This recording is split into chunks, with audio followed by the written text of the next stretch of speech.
Pudding ഉണ്ടാക്കുന്ന വിധം. ആദ്യം ബ്രെഡിന്റെ 4 സൈഡിലെ ക്രംസ് മുറിച്ച് കളയുക. എന്നിട്ട് ഇതിന്റെ ഈ വൈറ്റ് പാർട്ട് എടുത്ത് മിക്സിയിൽ ഇടുക.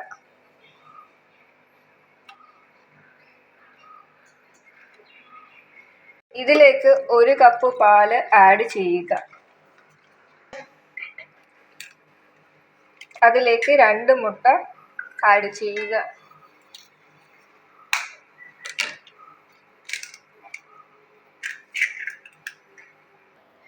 എന്നിട്ട് മിക്സിയിലിട്ട് ഗ്രൈൻഡ് ചെയ്യുക.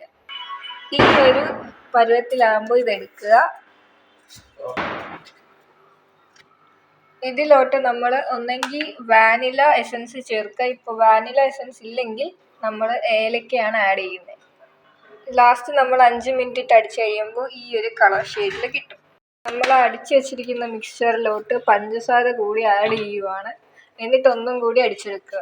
നമ്മൾ ഇതിപ്പോൾ ഓൾറെഡി കാരമലൈസ് ചെയ്തിട്ടുള്ള ഷുഗർ ഉണ്ടായിരുന്നു അതിൻ്റെ അടിയിൽ. ആ ലെയറിൻ്റെ പുറത്തോട്ട് കുറച്ചും അടിച്ച് വെച്ച മിക്സ്ചർ ആഡ് ചെയ്യുവാണ് ഈ ചെയ്തിരിക്കുന്നത്. എന്നിട്ട് ഈ മിക്സ്ചർ നമ്മൾ ഈ പാത്രവും ഈ മിക്സ്ചറും കൂടി അടികട്ടിയായ ഒരു പാത്രത്തിൽ വെള്ളം നിറച്ച് സ്റ്റീം ചെയ്തെടുക്കുവാണ്. ഇത് അരമണിക്കൂർ വെച്ചാണ് സ്റ്റീം ചെയ്തെടുക്കുന്നത്. അരമണിക്കൂർ സ്റ്റീം ചെയ്ത് കഴിയുമ്പോൾ ഇത് ഏറെക്കുറെ ഇങ്ങനെ ഇരിക്കും. ഇതിന് ശേഷം ഇത് ഫ്രിഡ്ജിൽ 4 മണിക്കൂർ വെച്ച് തണുപ്പിക്കണം.